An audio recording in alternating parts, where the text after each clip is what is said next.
hata mimi kuna fikiria na nianzie wapi. I feel like queers gather round. Just got to get to the lesbian lists and gay lists and conversion therapy in high school. Do you know something? I feel like Wakenya who underestimate how traumatizing that whole lesbian list and gay list stuff is in school, and how much abuse it opens you up to, and not just like from what uko shule now. Pia kwanza the weird teachers. Wale wanakuanga na little something off about them. For me, we didn't have like sequenda boarding, right? Nilikuwa day school, and we were in a mixed school. So of course there were a lot less stories of like that lesbian, whatever. But that means when they happened, you'd be, because if there's boys in this school, kwa nini uko kwa hiyo list? If there's girls in this school, kwa nini uko kwa hiyo list? The first person who was ever like on a lesbian list of any kind, it was never like a list, but somebody who was out. And I can't say she was outed, because she was also very out and proud, but my goodness was she punished for it. Like, teachers are always calling you to like have secret meetings in the office where wanakuongelesha and whatnot. Like, how do I fanya hivyo? Like, mwalimu kuambia hebu kuja bro. Mimi nakumbuka kuja tuongee, then we went to the library, kaza kuniuliza, do you know what a lesbian is?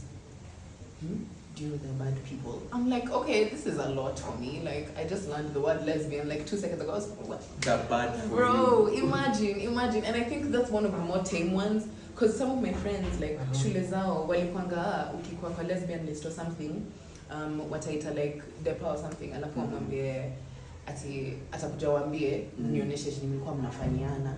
Like, and this is an adult, mind you. This is an adult saying this to children. An adult man saying this to small girls. And this is so normalized, by the way. Like, this is not a story that I've had from 1 or 2 or 3 or even 4 of my friends. This is like very, very common. And a lot of the times, ata see like kila mtu mwenye alikuanga kwa lesbian list is now queer. Like, how many people do we know who make content about like nilikuanga kwa lesbian list, but now they're married, like cishet, you know, they're straight for real.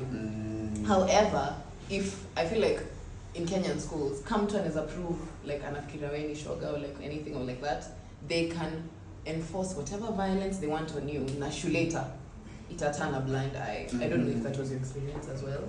Okay, first of all, me and Amelia in a day school.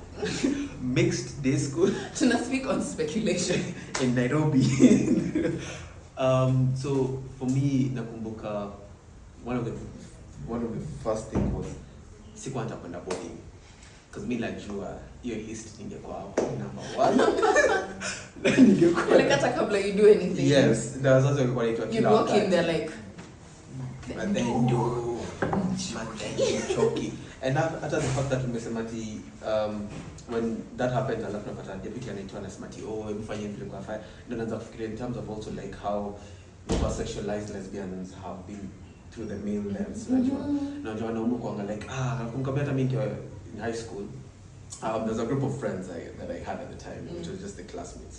Now, topic here, being gay was being discussed about, like, when is it not? Mzee kwani mbona watu wanakuwa homo anawezaje fanya hivi homo, and then it switched over to lakini mimi siwezi mind malele. And at that point is when I'm like, wait, what? But aren't they still attracted to the same gender? Wow. Na nakwambia, the only thing that could piss off with that moment, and the thing that I really was disappointed was siku speak up. No, I get because at that moment I really nilikuwa najificha. Yeah, alafu ukikuwa ally sana watu wanaanza na kwa nini wewe unadefend wa madembo hivyo, kwa nini wewe like niwe mimi mara ngapi almost like I honestly hata sasa I don't understand how my classmates did not know mimi nilikuwa gay. I don't understand because every single I was sleeping up. Every single time I was sleeping up. So many times I slipped up. Once you were never on the gay list? Like, I was never on the gay list. Mimi nilikuwa nacheza chini ya maji. Nilikuwa nacheza hivi chini ya maji. The good thing ni mimi yani I had gay experiences nyumbani. Oh yeah, so like sina watu wa shule. Yes, watu wa shule. So that one ilikuwa at least I take the pressure off me because usually kuna wanaume wa supu. We can't blame you. Left, right, center. Right, alafu unajua anaongea Kingoso ya kibabi. Oh my god. Like group of schools. Hapo nilikuwa like hapa nikipatikana ni hivyo. So kwa gay list sikuwa napatikana. But kuna time I almost slipped up and told my chemistry teacher maybe ni gay. Because alikuwa anauliza why are you failing?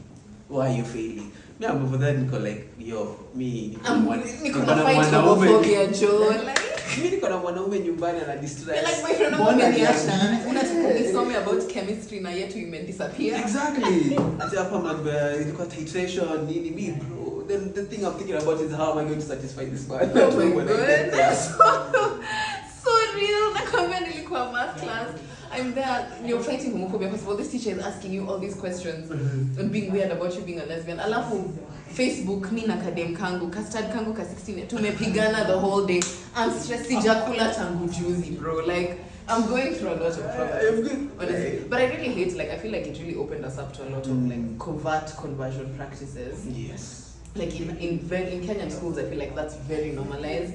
And then they always, when people speak about conversion, they always try to make it seem like it's like, oh my goodness, like just come to Takuombea and then everything will be okay. But if you're a queer person, or even if you're somebody who's been accused of being queer and then you've gone through a conversion practice, you know it is so much more sinister.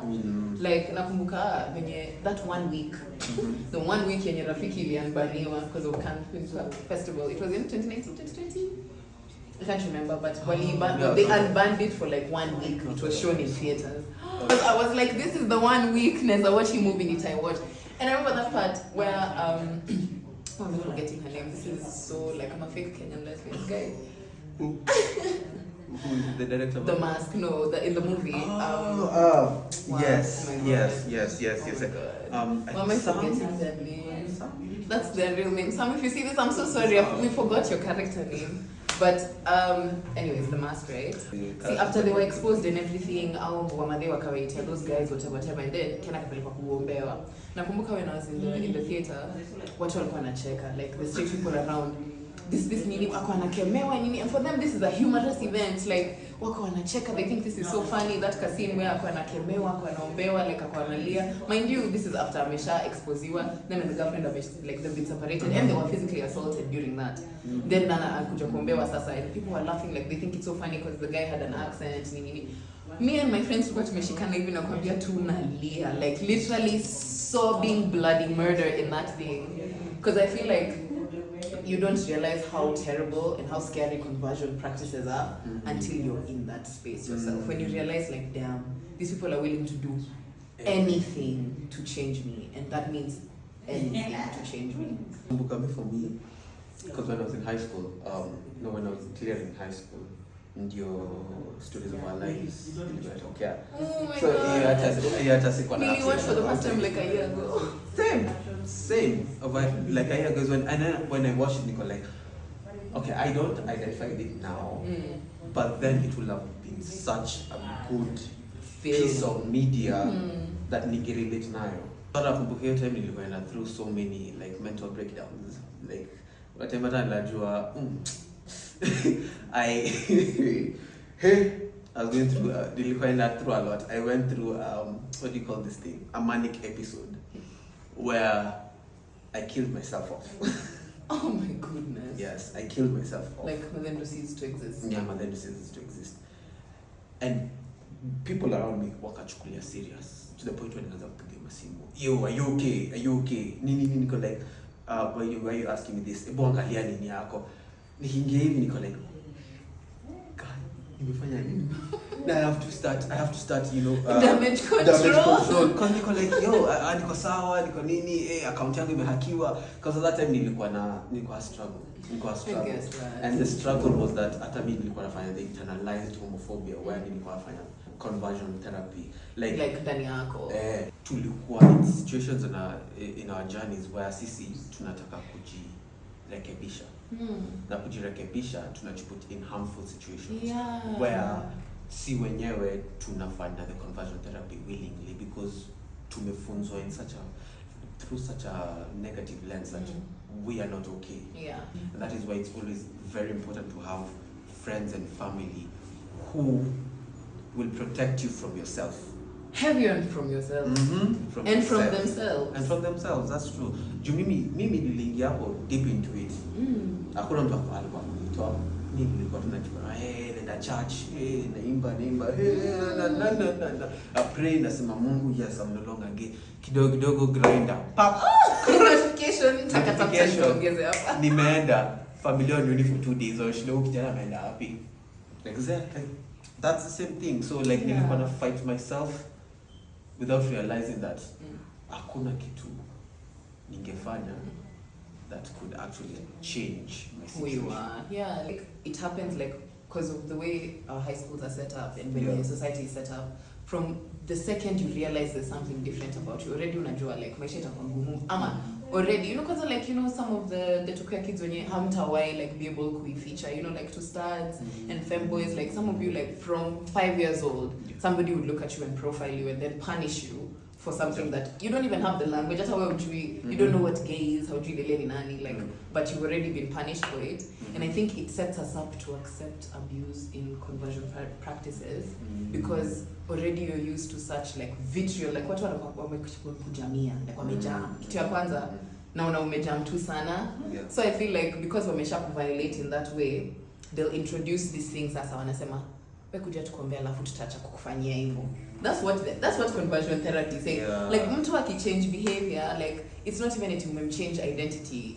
Either this person was never, because sexuality, we always say it's fluid. So mtu anaweza figure out like alikuwa anafikiriana like madam, then later on like maybe it's not my cup of tea. That's fine. There's nothing wrong with that. Shida ni a lot of these issues are usually like mmepunish mtu hadi amesema wacha tuniji fiche kabisa, like ile ya deep like honestly speaking it's like conditioning. Wanaku soft launch violence ndo wakukuletea hii yenye it's like okay, but nikiendure hii after that it will be okay. It makes you even do it to yourself. And it didn't, in all of this okayness, in all of this conversion, like sijajifikiria mimi mwenyewe once, and it becomes so harmful. And I feel like that's why people normalize it so much. Like we don't realize how violent it is because we're so used to seeing queer people being subjected to violence. So what's another thing, like ulishachapwa na makanga, sasa kuombewa na mamako kwa nini umejaa hivyo? Like, and for you it's not just that unaombewa, it's not just that one moment. Conversion practice is usually like the whole it's like a netwaje nika combination ya kila kitu, all those pieces of harm that led you to that point. So it's conversion therapy. I feel like when you see people are being fixed, so it's usually a breaking point, honestly, because the human mind can also only take so much. Inakwanga trauma, like unaibeba, bro, like wow. I think sometimes people underestimate what it takes to actually say I'm living out and I'm living proud. Like they always say tuna promote, but it's like tumetes wana promote push agenda. Now the agenda is I want to live, please let me live. In a church, for sure. What would you say to somebody who's like going through? Me honestly, one, obviously uko sawa. Like please, hata mtu akudanganya aje, there's no level of violence that can change who you are. It's okay to prioritize your safety and be quiet about, you know, your identity in spaces where it's not safe. Lakini jo kama unaweza jitoa, please contact a friend, contact an organization, someone who values you for you and who doesn't value you in spite of your identity ama because of your identity. Mtu mwenye anasema ndio mimi sielewi kitu ya like gay, lakini au sound ka uko sawa, like at all. People like that in your corner, more of those. Lakini unajua I do agree with everything you say. Now one thing that nasema pia need to add on to that ni also it's important kupatia wase grace. I understand that sometimes watu wanaweza kuja na negative aspect na inakuumiza at the point you're like mse amesema kitu kile, but give them grace, extend them the same grace you want to be extended to, because ukiwa defensive then sasa hapo ndo wanajua wamekupata, hapo ndo like unaona tumeshika kitu. But there are friends who also do not understand who you are, but they would like to understand. So ni poa pia kusikiliza, especially the underlying, reading in between the lines. I remember that kuna rafiki mmoja wangu alikuwa very homophobic who came with my best friend, and he was like unaleta who around me, why? Like, and alikuwa amekuja na a lot of like homophobic messaging through the SDA lens, na kwa hapo niko like hapana. Sana hiyo siku mimi sikumwambia mke, lakini nilikuwa na challenge, and he was you're like me ndo ally. Yes, Malum. So that was the first meeting, by the way, mind you, between me and him, because my best friend alikuwa amemleta around. Now, like a year later, he's a totally different changed person. I didn't have to come out to him. Alikuja akaanza kuingia in my spaces, akaanza ku notice, okay, umse ako vile tu yuko. Akaanza kuona vile na interact. That time ilikuwa two groups. Tulikuwa two groups. Akakuja akaanza kuona, other queer people, openly queer people are speaking to him. Other queer people are talking to him. He's being kind to other queer people. He's being kind to me. So inaanza pia naye kuanza kujiuliza, okay, maybe madhani wako sawa. So naye polepole akaanza kulana, akaanza kuuza maswali, akaanza kuja like kwa gracefully ako like, listen, najua labda naweza hit a nerve, but hebu nieleze hii. Like nataka kujua genuinely. Yeah. Na by then unaanza kurealize, kuna hata watu in your spaces who actually want to understand you. Na unaanza kuwapatia that grace. But hao wenye unasikianga wanaongeanga vibaya, kwanza those ones, stay away from them. Yeah. Because kuna kitu wana fight, me I don't know what it is. But just trying to make it see wewe. I feel like exactly. I agree so much. Unajua kuna watu wenye wako like homophobic or something like that, or they're okay. Can you be unintentionally homophobic? But when I speak homophobia, and it comes from a place of fear. Alafu you hang out with people and you realize actually uni binadamu tu mwingine anataka kwenda shopping na anataka kukaa chini na kukunywa chai na kuwatch news. Anataka kunywa soda, anataka kuenda out kwa Alchemist on a Friday. Just enjoy themselves. The only difference, genuinely speaking, ni maybe venye wewe unapenda watu like ni different na venye mimi napenda watu, ama watu wenye unapenda ni different na wenye mimi napenda.